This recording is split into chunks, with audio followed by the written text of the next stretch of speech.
Salut à tous, épisode 60 avec les Lotto Soudal. Alors on est évidemment focalisé sur le Giro.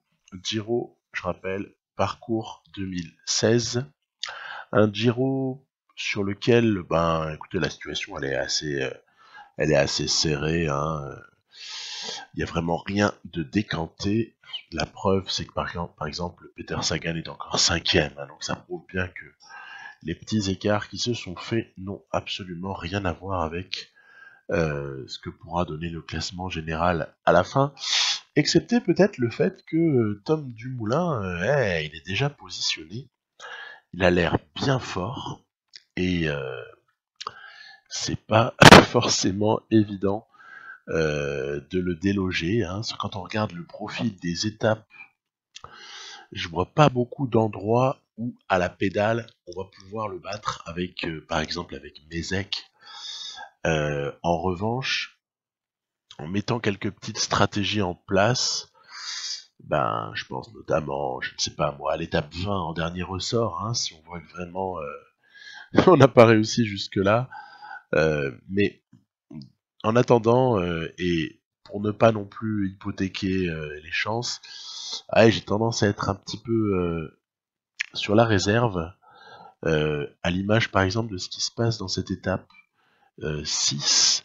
Cette étape 6, elle a un profil de montagne, hein, évidemment, et puis on pourrait penser que des différences pourraient peut-être se faire, alors qu'il y a des échappés là qui ont une avance monumentale, hein, qui vont se partager, ils vont se départager, pardon, pour la victoire finale. Et nous, à l'approche comme ça des tout derniers kilomètres de montée, bah, j'essaie de me positionner à l'avant.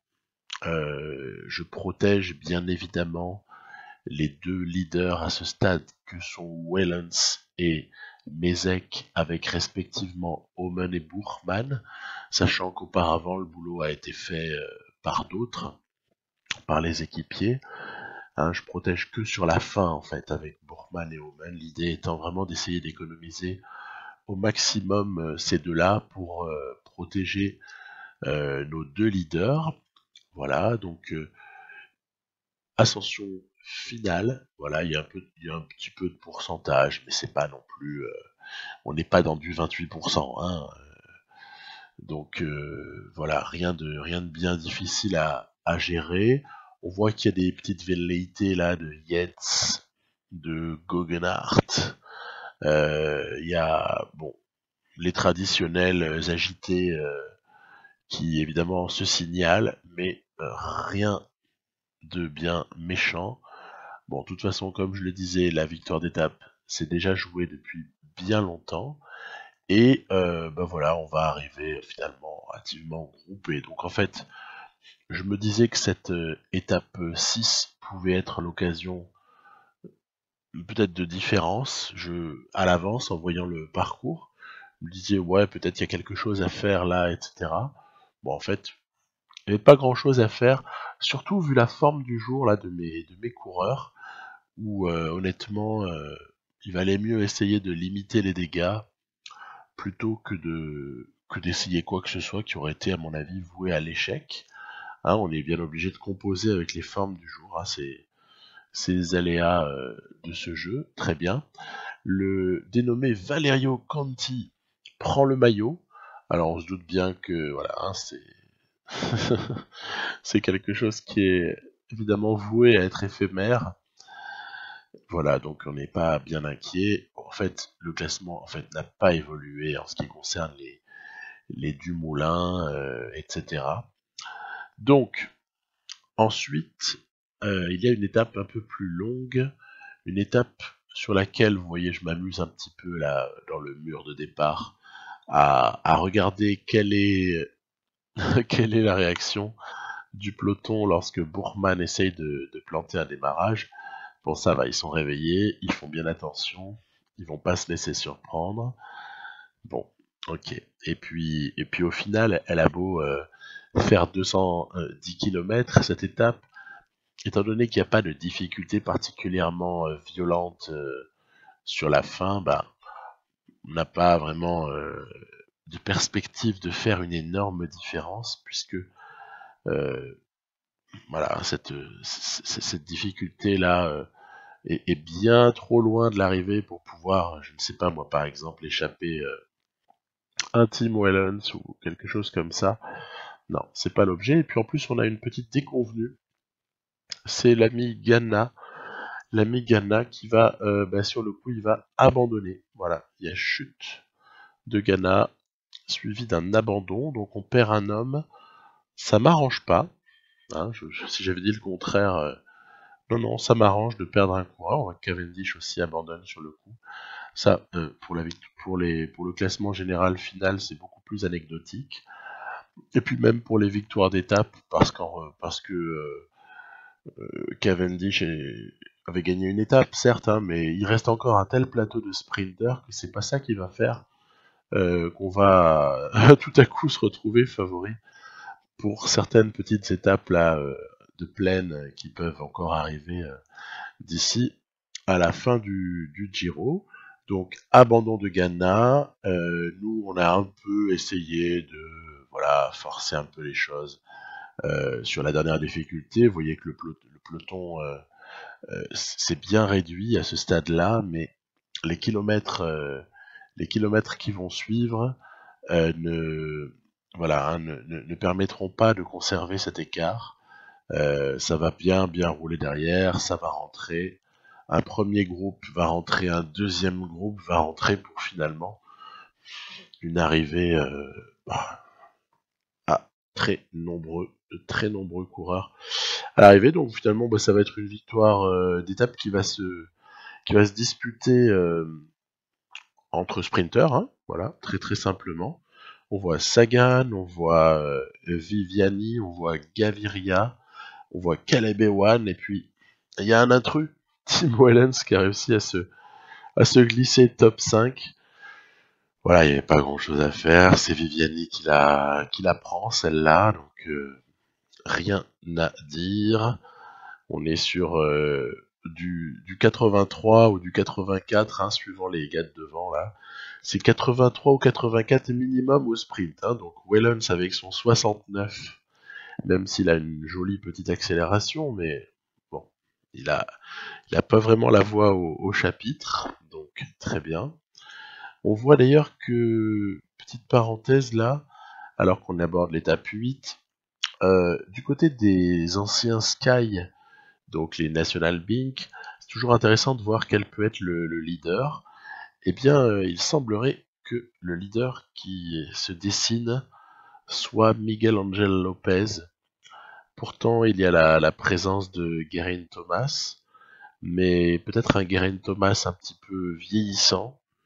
Il y a des soutiens de qualité, hein. Il y a Henao, il y a Hamilton, il y a comme ça quelques coureurs vraiment bons en montagne, et du 80 à pas mal d'endroits. Il y a Bernal. Moi, c'est marrant, j'aurais plutôt pensé à Bernal en tant que leader chez, j'allais dire chez Sky, mais voilà, on s'est compris. Bah non, c'est pas Bernal, c'est Miguel Angel Lopez qui s'en sort le mieux. Et puis, tiens, encore une fois, malheureusement, petit incident, on a Alberto Bettiol, pour lequel j'avais une petite ambition là sur cette fin d'étape. Je voulais l'emmener en fait dans la roue de Wellens. J'aurais bien aimé pouvoir disputer le sprint euh, en supposant qu'on ait réussi à éliminer un certain nombre d'adversaires. J'aurais bien aimé lui faire disputer le sprint à Bettiol avec son 74. Et puis malheureusement cette chute là dans la descente qu'on a vue précédemment va faire en sorte que Bettiol ne reviendra jamais, il restera toujours à 3 minutes et puis après il craquera ce sera impossible de rentrer sur l'avant. Donc, bon, exit Bettiol. Il ne nous reste plus qu'à essayer de durcir pour, on ne sait jamais, tenter peut-être quelque chose. C'est amusant, il y a un petit passage sur Strade Bianche, là, à cet endroit-là. Donc, ça va durer un petit moment, hein. Cette montée, elle est en grande partie sur des Strade Bianche, donc petit clin d'œil, c'est amusant. Et puis voilà, vous voyez, Bourman qui emmène, ouais, on fait travailler, mais on s'excite pas non plus, on n'envoie pas du trop gros braquet. Mezek est calé tranquille, voilà, après c'est à Omen de travailler un petit peu, voilà, on est toujours de toute façon dans la dynamique d'essayer de positionner Waylands et Mezek le mieux possible avant le moment où vraisemblablement la vérité apparaîtra et on saura lequel des deux est notre meilleure chance. Je rappelle à tout hasard à ceux qui auraient zappé quelques épisodes que euh, quand bien même Omen pourrait présenter le meilleur profil pour essayer de gagner ce Giro, eh bien non, Omen ne sera pas le leader. Omen, il est dans sa dernière année chez nous, chez Lotto Soudal, et très très clairement, Omen, il est sur le départ. Donc, il est là parce que, tant qu'à l'avoir, avec son 83 en montagne, il a 79 de général au niveau vous savez, l'overall, quoi, la moyenne des notes. Il est énorme, en fait. Sur le papier, il est énorme. Et puis, on a déjà vu que, en fait, dès qu'il s'agit de concrétiser, il se déballonne. Donc voilà. Donc c'est pas quelqu'un qui gagne. Donc, bah, du coup, on s'en débarrassera. J'avais tenté un petit départ avec Wellens qui a résisté sur une petite partie de la descente là, et puis qui finalement s'est fait reprendre sous les coups de boutoir de certains poursuivants. C'est donc une arrivée au sprint entre tous ces rescapés de cette dernière difficulté et sans une énorme surprise, hein, c'est Peter Sagan qui va venir s'imposer. Voilà, écoutez, nous, on a au moins le mérite d'avoir été chercher une petite place. Décidément, les victoires dans ce Giro, les victoires d'étape se font assez rares. Hein. On a eu l'habitude de mieux hein, par le passé, mais voilà, la config de course est telle, puis aussi l'équipe est constituée de sorte que, et ben voilà, on collectionne pas les victoires d'étape. Bon, c'est comme ça. Hein. L'objectif sur ce Giro, il est un petit peu autre. C'est encore une fois d'essayer de placer Mezek ou peut-être éventuellement Wellens le plus haut possible, on verra bien. Et d'ailleurs, justement, on va voir ça plus précisément, puisque cette étape 9 va être un premier moment de vérité. L'étape 9, c'est un contre-la-montre de 40 km sur terrain vallonné, très très clairement. Et c'est quand même vraiment le terrain de Dumoulin, hein, il faut pas se mentir. Donc on va voir si ça peut être aussi le terrain d'un de nos coureurs. Donc c'est vraiment ça l'enjeu. Alors j'ai utilisé les premiers coureurs que sont Storer et Painu. Je les ai utilisés afin d'essayer d'ajuster ce qui pouvait être ensuite l'effort que j'allais appliquer à mes leaders en fait. Hein. Et Painu va faire un super CLM, hein, mais c'est pas étonnant hein, avec sa très très belle note de contre-la-montre, avec aussi ses notes de montagne et vallon qui ne sont absolument pas ridicules. Il a des raisons de bien réussir ce genre d'épreuve. Alors, Bourman, le champion d'Allemagne de contre-la-montre, c'est amusant d'ailleurs, hein. On se souvient qu'il avait gagné au nez et à la barbe de Mezek le titre de champion d'Allemagne de contre-la-montre. J'ai jamais compris cette course-là. J'ai jamais compris comment ça avait pu se passer ainsi, mais bref. Donc Bourman et Omen ensuite vont s'élancer. On continue à affiner un petit peu le truc. J'arrive à me dire que ouais, un départ. Donc je vais appliquer ça pour Wellens et pour Wellens est en mauvaise forme, hein, donc il faut pas s'attendre à une grosse perf. Je crois que il y a des chances que que les espoirs s'arrêtent là hein, pour lui, parce que à moins 2 de forme du jour, ok d'accord, ok super. C'est un petit peu rédhibitoire, mais on va quand même lui appliquer voilà ce que je pense être un algorithme pas trop mauvais. à savoir du début quand je dis le début, c'est le premier tiers à peu près, à 75, 76 de barre d'effort. Et ensuite, à partir de la fin du premier tiers, plutôt un effort vers les 78 environ, hein, voilà, donc avec des petites modulations, en vérifiant un petit peu quelle est l'évolution de la barre jaune par rapport euh, au parcours, au kilomètre restant, hein. Donc toujours pareil, petite adaptation. Par contre, ouais, dans cette dernière difficulté, j'ai testé avec Omen et ça marchait pas mal, de faire un effort encore un petit peu plus important pour essayer de gagner du temps. C'est ainsi que Bourman, en fait, sur le final, entre l'intermédiaire 2 et le final, c'est-à-dire le quatrième temps, Bourman avait repris énormément de place. Pourtant, c'est Bourman. Il n'a pas une note de CLM très forte. Du coup, j'avais prolongé l'histoire avec Omen. Je m'étais dit, tiens, on va voir. Et Omen a tapé un super temps sur ce CLM. Donc, à partir de là, je me dis, ok, on va continuer. Alors, Wellens prend cher à ce moment-là, hein, c'est vraiment très très difficile pour lui. En revanche, Mezek, il est en train de faire un truc pas mal. Mezek, il est vraiment en train de faire quelque chose. Donc là, il reprend Wellens, donc ça c'est déjà vraiment vraiment une indication sympa, surtout que Wellens n'est pas non plus en train de prendre 10 minutes dans la figure, hein. Et donc voilà, ça va arriver, les deux vont arriver en même temps, c'est amusant. Ah, si seulement j'avais eu le droit d'emmener d'emmener Mezek avec Wellens, mais bon voilà, c'est pas les règles du jeu. Et donc, Mezek va faire deuxième, et Dumoulin premier, mais comment faire pour battre Dumoulin là-dessus, quoi. Honnêtement, je trouve que déjà l'addition n'est pas bien lourde. Une trentaine de secondes comme ça, c'est pas trop mal. Et puis derrière, tiens, Lopez qui s'affirme.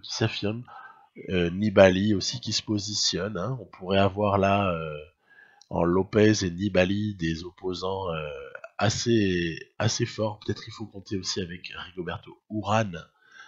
Donc voilà, on y voit un petit peu plus clair. Il y a une étape 10 qui devrait permettre d'y voir encore plus clair. On va s'y intéresser dans pas longtemps. Juste auparavant, on va intercaler le début du Tour de Californie. Alors, pourquoi est-ce que je le propose?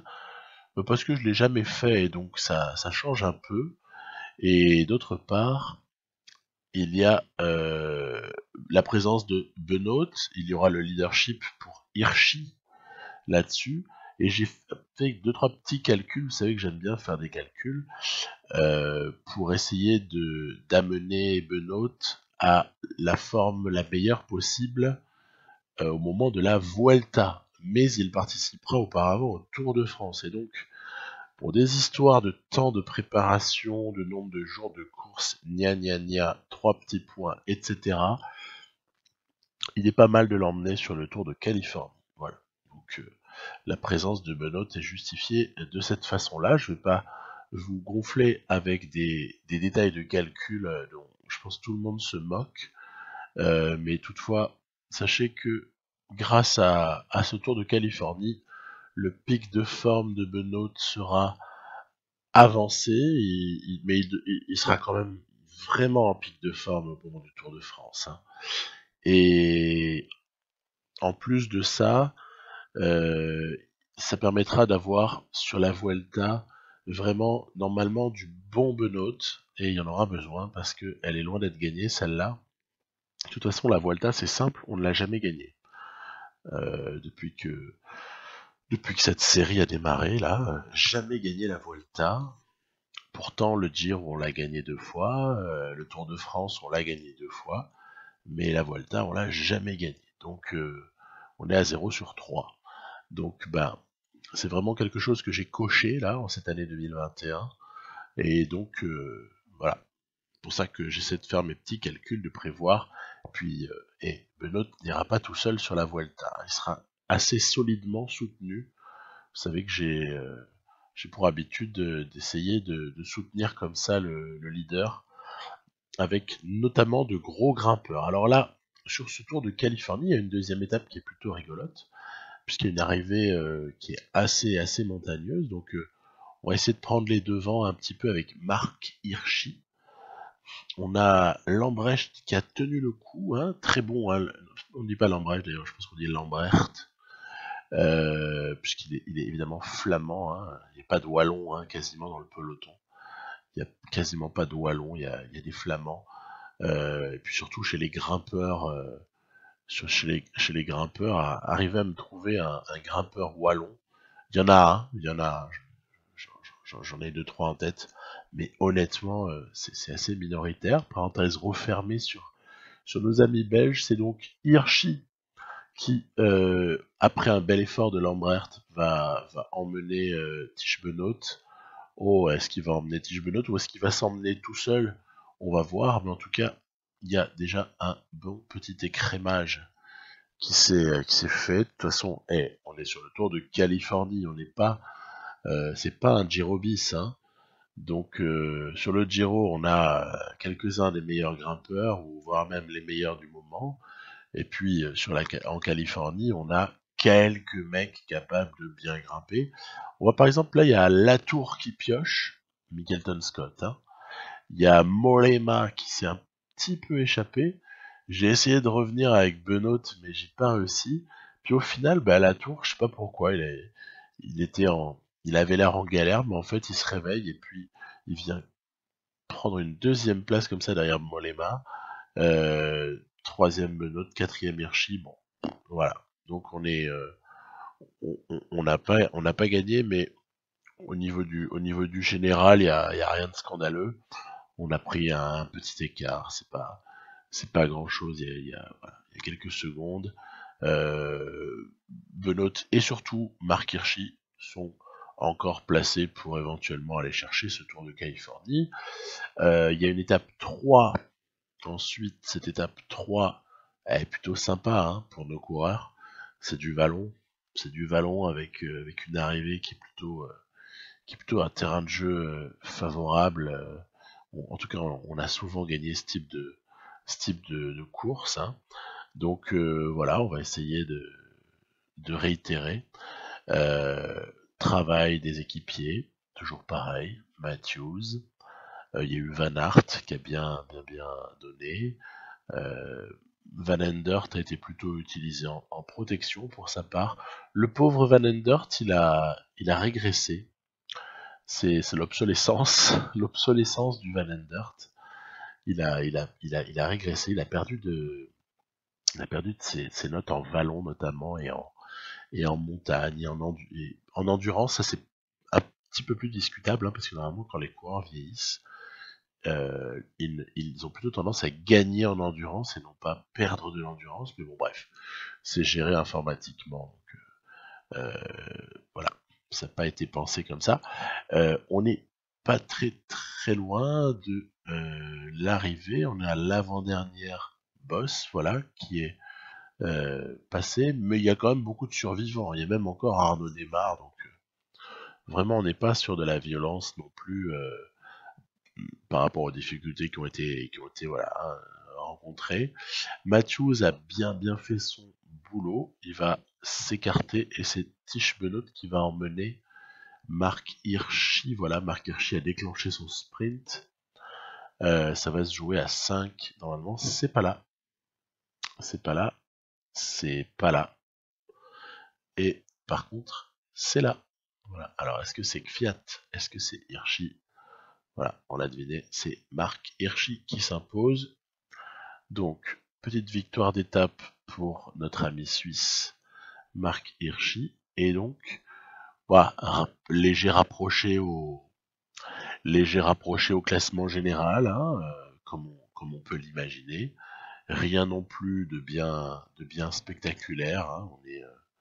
On est encore voilà à une trentaine de secondes de Mollema notamment, mais je pense que Latour aussi, vu ses notes, est assez prétendant à la victoire finale. Hein. Et puis, donc, par rapport à ce Giro, bah voilà, hein, on revient, hein, on revient sur le Giro. Il y a cette étape 10 à disputer. Alors, cette étape 10, quand je l'ai vue, je me suis dit, il y a peut-être des choses à faire dessus. Il y a peut-être, je ne sais pas, quelqu'un peut-être à envoyer à l'avant, une petite stratégie de course comme ça. Alors, on va voir tout de suite ce qui s'est passé. J'ai choisi Storer pour partir et essayer de servir plus tard de relais à l'avant. Pourquoi? Parce que Bourgman n'a pas assez de retard au général. Omen, Mezek, Wellen sont dans la course et les autres sont peut-être un peu trop faibles en note de montagne. Voilà pourquoi Storer a été envoyé, mais ça m'arrange pas trop parce que c'est échappé avec de nombreux coureurs. Hein. Bah en fait, elle va prendre un petit peu trop d'avance à mon goût. Donc, comme j'ai plus Ghana et que je fais protéger mes leaders tout en économisant Bourgman et Omen, bah j'ai pas de quoi faire rouler pour réduire l'écart. Du coup, j'étais un peu obligé de subir, de subir. Et là, petite parenthèse, petit coup de théâtre. Lopez a chuté. C'est pour ça que vous voyez tous les National Bing là qui l'ont attendu là. Henao, Geraint Thomas, Hamilton, Bernal, voilà, vont faire le job pour essayer de le faire rentrer, Lopez sur l'avant. On va voir que c'est pas chose facile parce qu'il y avait eu au départ 2 minutes qui avaient été prises de retard hein, pour lui, donc c'était pas évident. Regardez, voilà, donc ça fait l'effort. C'est assez difficile là. On voit Thomas qui commence à s'épuiser et Nao qui est incapable de prendre le relais. Ça va pas rentrer. Ils vont pas rentrer. Donc moi je me dis ok, tu roules gars. Omen Bourgman en léger effort et puis on arrive alors avant même que cet effort puisse vraiment prendre toute sa mesure, on arrive au moment où certains durcissent. Alors déjà il y a Nibali hein, qui a des fourmis dans les jambes. Il est il est on fire hein, vraiment sur ce Giro. Je pense qu'il va être vraiment redoutable. Formolo, le Boransgros juste derrière Nibali, qui est pas mal non plus. Alors on les a repris après, hein, voilà, il n'y a pas de problème. Après aussi, il y a des échappés qui au fur et à mesure se font avoir, mais c'est pas forcément rassurant pour la petite ascension finale de voir tous ces gens-là dans une telle forme, parce que en plus nos coureurs ils sont pas forcément super bien servis. Mezek à +1, c'est très malchanceux. C'est très malchanceux d'avoir Mezek à +1 de forme du jour.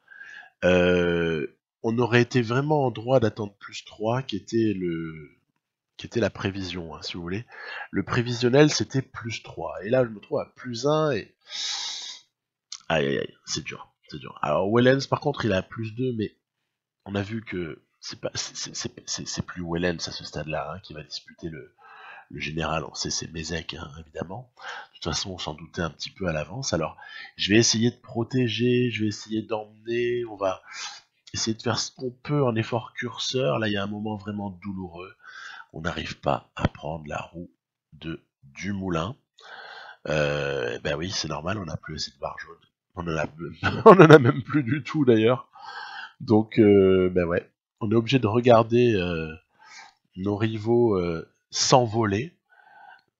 Formolo, vraiment, vraiment fort, hein, 80 et 80. Nibali, Dumoulin, Uran. Ouais, ok, on a compris. On a compris, ça fait assez mal. On va se prendre, j'ai envie de dire, seulement 1 minute dans la figure. Et franchement, 1 minute, c'est pas cher payé, vu le mauvais jour dans lequel on était. Hein. Donc au final, Mezek va se retrouver à 1,53 de Dumoulin, Nibali va venir piquer la deuxième place, Uran est en embuscade, Formolo également. Je crois qu'on a à peu près on a les 5 premiers, hein, on les tient à peu près à ce stade-là. Je vois mal quelqu'un d'autre revenir en fait. Je vois pas trop. Les 5 premiers, voilà. En tout cas, c'est comme ça que ça devrait se jouer. Il reste pas mal d'étapes assez sélectives, il reste des occasions de peut-être faire des différences, et puis il restera toujours l'étape 20 pour jeter notre Vatou, faire tout ce qu'on peut.